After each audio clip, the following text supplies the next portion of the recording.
Hello বন্ধুরা, HD লাইভে তোমাদের সবাইকে স্বাগত জানিয়ে শুরু করছি আজকের আরেকটা নতুন ব্লগ। কেমন আছো তোমরা সবাই? আশা করি ভালো আছো, আমিও ভালো আছি। তো বন্ধুরা দেখো, সকাল সকাল চলে এসেছি জামা কাপড় মেলতে ছাদে। তোমাদের দাদা ভাই কালকে অনেক জামা কাপড় কেচেছিল, ছেলের যত ছিল সবই কেচে দিয়েছিল।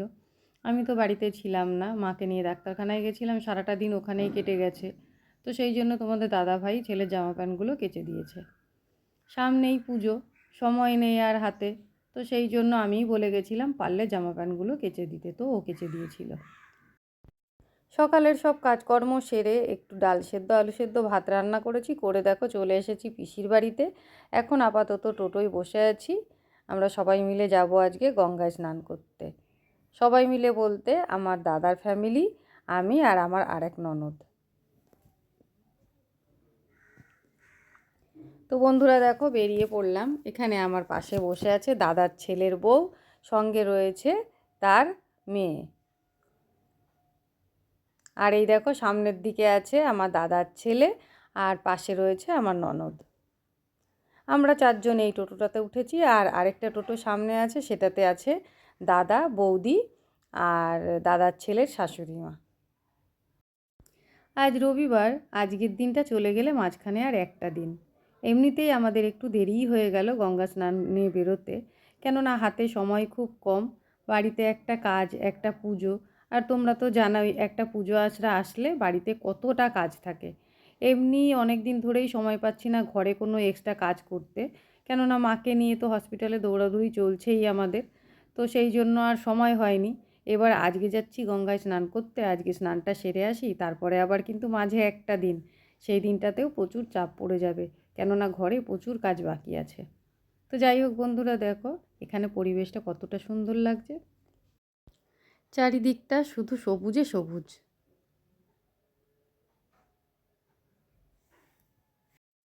তো বন্ধুরা দেখো আমরা পৌঁছে গেছি গঙ্গার ঘাটে, আর এখানেও কিন্তু চারিদিকে সবুজে সবুজ। আমি আর আমার ননদ সবার আগে নেমে পড়েছি, নেমে আমরা ভেতরে একটু ঘোরাঘুরি করছি। এবার সবাই এলে একসঙ্গে সবাই গঙ্গার ঘাটের দিকে যাব। ওদিকে দেখো সবাই এক এক করে টোটো থেকে নামছে। এবার চলো গঙ্গার ঘাটের দিকে এগিয়ে যাই। আগে দেখতে হবে জলটা ঠিক জায়গায় আছে নাকি। আসলে ভাটা হলে জলটা অনেকটা নিচে নেমে যায়, আর এখানে বোল্ডারগুলো আছে, সেই বোল্ডারগুলো বেরিয়ে যায়। তো বাইরে থেকে শুনলাম যে এখন জোয়ার চলছে, তো সেই জন্য চলে এলাম এই ঘাটেই। যদি জোয়ার না থাকতো তাহলে হয়তো ওই দিকে একটা স্নান করার ঘাট আছে, সেই দিকেই যেতাম।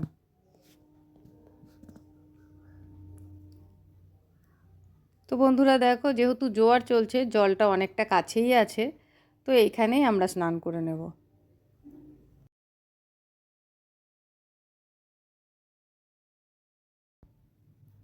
তো বন্ধুরা দেখো আমি আর আমার ননদ সবার আগে নেমে পড়েছিলাম। ও একটু ভয় পাচ্ছিল নামতে জলে, তো সেই জন্য সবার আগে ও যেহেতু নেমেছে ওর সঙ্গে আমিও নেমে পড়েছি। আগে ওকে উঠিয়ে দিয়ে তারপরে আমি স্নান করে উঠলাম। এখনও গঙ্গার পাড়েই আছি, বাকি যে কয়জন আছে স্নান করার, ওরা স্নান করে নিক, তারপরে যাব মন্দিরে পুজো দিতে। তো বন্ধুরা ওরা স্নান করে ওই দিকে রেডি হতে গেছে, আর আমরা দেখো আমি আর আমার ননদ দুজনে মিলে চলে এসেছি মন্দিরে। মন্দিরে এসে দেখো প্রথমেই মায়ের দর্শন করে নিলাম। এবার যাব পাশেই বাবা আছে, বাবাকে দর্শন করতে। তো এখানে মোটামুটি ভিড় আছে দেখো, যেহেতু গঙ্গার পাড়ে সবাই স্নান করে গঙ্গা জল নিয়ে এসে বাবার মাথায় ঢালছে, তো সেই জন্য এখানে একটু ভিড়ই আছে। তো আমরা অপেক্ষায় আছি এখানটা ফাঁকা হলে তারপর আমরা পুজো দিতে ঢুকবো। তো আমি স্নান করে ওঠার পর তারপরে এই মন্দিরেরই একটা ঘটি নিলাম, এখানেই রাখা ছিল একটা ঘটি। এই মন্দিরে যেই মাসি কাজ করছিল সেই মাসির কাছে জিজ্ঞেস করে নিলাম, তো বললো একটা স্টিলের ঘটি রাখা আছে, তুমি ওটাতে করে জল নিয়ে আসতে পারো। তো ওই ঘটিটা নিয়ে গিয়ে আমি গঙ্গা থেকে জল নিয়ে এসেছি, আর ননদকে বললাম তুমি আগে দিয়ে নাও, তারপর আমি দেবো। এতক্ষণ মন্দিরে অনেক ভিড় ছিল, তাই বাবাকে ঠিক মতন দর্শনও করতে পারছিলাম না, আর ভিডিওটাও করতে পারছিলাম না। একটু ফাঁকা দেখে ভালো করে দর্শন করে নিলাম। এবার চলো পুজো দিই।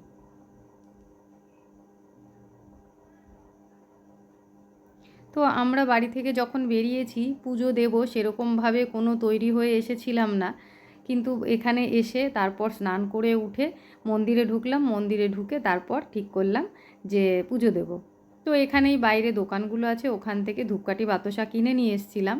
শুধু ফুলটাই যা দেওয়া হলো না, সেজন্য কিন্তু একটু অবশ্যই মন খারাপ লাগছিল আমার। তো চলো বন্ধুরা, একটু জল তো বাবার মাথায় ঢালতে পেরেছি, এটুকুই শান্তি। ওদিকে বাবার মাথায় জল ঢেলে ওখানে প্রণাম করে মায়ের কাছে এসে একটু প্রণাম করে নিলাম, আর ভালো করে দর্শনও করে নিলাম। পুজো দিয়ে দেখো মন্দিরের বাইরে বেরিয়ে এসেছি, আর বাইরেটা কতটা সুন্দর। আগে মাঝে মাঝেই এখানে আসা হতো গঙ্গা স্নান করতে, কিছুদিন আগেও একবার এসেছিলাম। তখন তো আমি ব্লগ করতাম না, তাই এবারে স্নান করতে এসে তোমাদের সঙ্গে সব কিছুই শেয়ার করলাম। আর এই দিকে দেখো মৌচাক, শুধু মানুষই না, সবাই কিন্তু চায় একটু শান্তির জায়গা, তাই না? তাই এরা দেখো ঠিক মায়ের মন্দিরের বাইরেটাই শান্তির জায়গা খুঁজে নিয়েছে। তো যাই হোক বন্ধুরা, দেখো আমাদের পুজো দেওয়া হলো, মন্দির দর্শন করা হলো, সব কিছুই হলো, এবার বাড়িতে ফেরার পালা। আর এদিকে দেখো আমার বড় বৌদি, সিঁড়ি দিয়ে নামতেও কিন্তু অনেকটা কষ্ট হচ্ছিল, তাই আমার ভাইপো গিয়ে বৌদিকে ধরে নামালো। আর এদিকে দেখো দাদা রেডি হয়ে দাঁড়িয়ে আছে অনেকক্ষণ ধরেই বাইরে বেরোনোর জন্য। তো চলো এবার মন্দিরের বাইরের দিকে যাই। মন্দিরের বাইরে বেরিয়ে এসেছি আমরা, রাস্তায় দাঁড়িয়ে দাদা বলল চল একটু চা খেয়ে নিই, তারপর রওনা হব। দাঁড়িয়ে আছি চায়ের অপেক্ষায়। দুদিন ধরে তো বৃষ্টি হয়েছে, একটু ওয়েদারটাও ঠান্ডা ঠান্ডাই আছে, আর গঙ্গায় স্নান করে উঠেছি, এখন গরম গরম চা হলে ভালোই হয়। তো এখন চাটা খাবো, খেয়ে তারপর রওনা হব।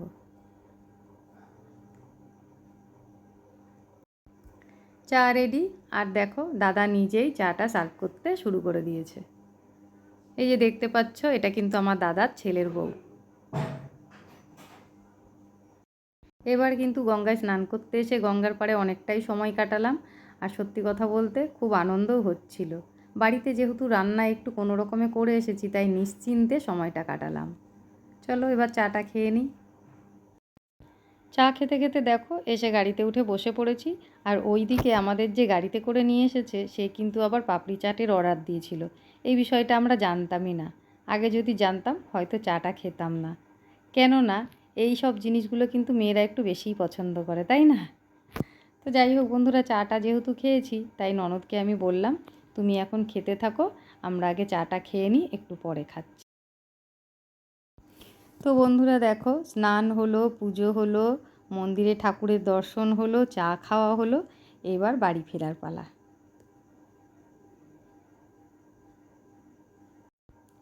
তখন তো চা খেয়েছিলাম বলে পাপড়ি চাটটা সেই সময় খেয়েছিলাম না, কিছুক্ষণ পর গাড়ি চলতে চলতেই আমরা কিন্তু পাপড়ি চাটটা খেয়ে ফেলেছি।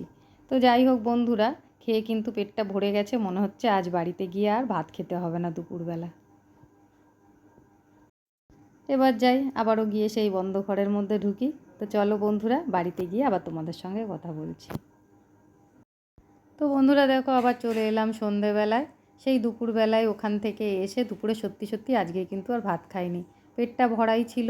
এসে একটু কাজ ছিল, বেরিয়েছিলাম, কাজ ছিল বলতে আমি একটা ক্লাস করি, গানের ক্লাস, সেখানেই গেছিলাম। সেখান থেকে এসে দেখো সন্ধেবেলায় রান্নাঘরে চা করতে এসেছিলাম। তো আমি তো প্রত্যেক দিন সন্ধেবেলায় লিকার চা খাই, লিকার চাই করছিলাম। ভাই এসে বলল বৌদি দুধ চা করো। তো ভাবলাম দুধ চাই যখন করবো আর দুরকম করবো না, আজকে একরকমই করি। তো এখন আমরা তিনজন চা খাবো, বাবা, ভাই আর আমি। এখন চা খেয়ে তারপরে আবার রাতের রান্না করব।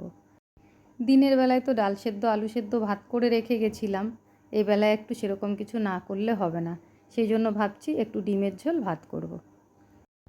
ওরা তিনজন ভাত খাবে, আর আমি তো রাতে রুটি খাই, আমার জন্য দোকান থেকে একটু রুটি আনিয়ে নেব। একার জন্যে আর রুটি বানানোর ইচ্ছাটাও তাছাড়া আজকে নেই। চা খেয়েই রান্নাঘরে যাব, এমন সময় পিসিমণি ফোন করলো, বললো একটুখানি আসো, একটু দরকার আছে। তো আমরা এখন সেখানেই গেছিলাম, সেখান থেকেই ফিরছি আমি আর আমার ননদ। তো চলো বন্ধুরা, আমার আজকের ভিডিওটা এই পর্যন্তই। তোমাদের কেমন লাগলো অবশ্যই কিন্তু কমেন্ট করে জানিও। আর যদি চ্যানেলে নতুন হয়ে থাকো, চ্যানেলটাকে সাবস্ক্রাইব করে আমার পাশে থেকো। চলে আসবো আবার কোনো নতুন ভিডিও নিয়ে, ততক্ষণের জন্য টাটা বন্ধুরা।